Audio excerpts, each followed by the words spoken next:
ஜெய ஜெய சங்கர ஹர ஹர சங்கர ஸ்ரீ மகாபெரியவா சரணம். பல வருஷங்களுக்கு முன்னாடி ஒரு போகி பண்டிகை அன்னைக்கு நடந்த நிகழ்ச்சி இது.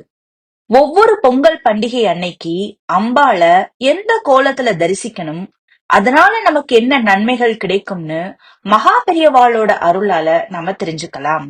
ஒரு போகி பண்டிகை அன்னைக்கு காமாட்சி அம்மன் கோவிலுக்கு ஸ்ரீ மகாபெரியவா வந்தார்.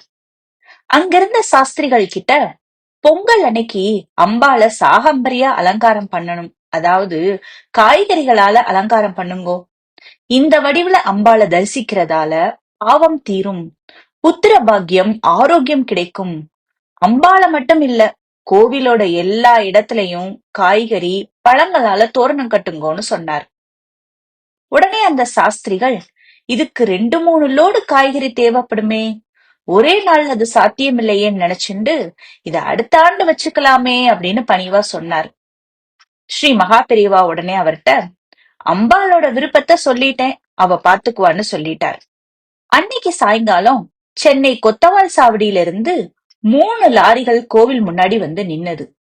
அந்த லாரியில வந்தவங்க கிட்ட விபரம் கேட்ட போது, சென்னையை சேர்ந்த தம்பதி ஒருத்தங்க கோவில் முழுவதும் காய்கறி அலங்காரம் பண்றதுக்காக ஏற்பாடு செஞ்சிருக்காங்க, அதுக்காக காய்கறி எல்லாம் அனுப்பி வச்சிருக்காங்கன்னு சொன்னாங்க. உடனே இந்த செய்தி மகாபெரியவாளுக்கும் அனுப்பப்பட்டது. பொங்கல் அன்னைக்கு கோவிலுக்கு வந்த பெரியவா கோவில் பூரா காய்கறி பழ தோரணம் இருப்பது பார்த்து ரொம்ப சந்தோஷப்பட்டார்.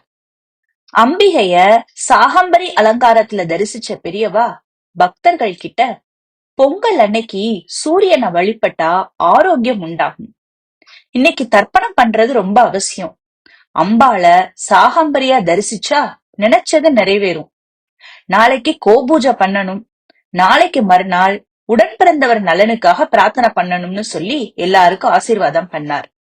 நடமாடும் தெய்வம் ஸ்ரீ மகாபெரியவா சொன்ன வழியில அம்பாள சாகம்பரியா தியானம் பண்ணி வழிபடுவோம், வாழ்வில் வளம் பெறுவோம். ஜெய ஜெய சங்கர ஹர ஹர சங்கர ஸ்ரீ மகாபெரியவா சரணம்.